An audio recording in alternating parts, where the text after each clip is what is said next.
ಒಂದು ನಿನ್ನೆ CLP JDS ಅವರು ಆಪರೇಷನ್ ಮಾಡ್ತಿದ್ದಾರೆ ಕಾಂಗ್ರೆಸ್ ಶಾಸಕರು ನಾವು ಏನು ಆಪರೇಷನ್ ಮಾಡೋದ? ನಮ್ಮದು ಒಂದು ಸಣ್ಣ ಪಕ್ಷ.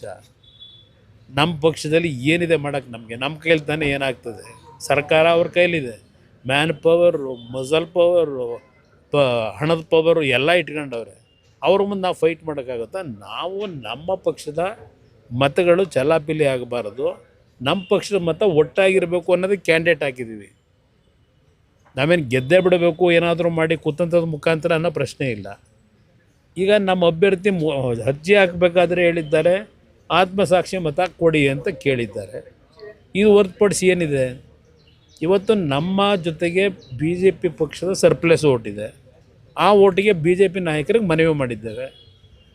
ನಾವು ನಮ್ಮ ಓಟನ್ನು ಭದ್ರವಾಗಿ ಇಟ್ಕೋಬೇಕು ಅನ್ನೋದಕ್ಕೋಸ್ಕರ ಮಾಡಿದ್ದೀವಿ ಅಷ್ಟೇ. ಅಲ್ಲಿನ ಆಂತರಿಕ ಭಿನ್ನಮತ ಏನಾದರೂ ನಿಮಗೆ ಪ್ಲಸ್ ಆಗ್ಬೋದು ಅನ್ನುವಂಥ ಲೆಕ್ಕಾಚಾರ ನೋಡೋಣ, ಅದು ಭಗವಂತ ಇಚ್ಛೆ. ಅದೇನಾದರೂ ಆ ರೀತಿ ಆದರೆ ನಿಜಕ್ಕೂ ಆ ಕೆಲಸ ಮಾಡಿದ್ರೆ ಸರ್ಕಾರಕ್ಕೆ ಒಂದು ಬಿಗಿ ಮಾಡೋಕ್ಕೆ ಅನುಕೂಲ ಅನ್ನೋದು ನನ್ನ ಅಭಿಪ್ರಾಯ. ಕೊನೆ ಪ್ರಶ್ನೆ,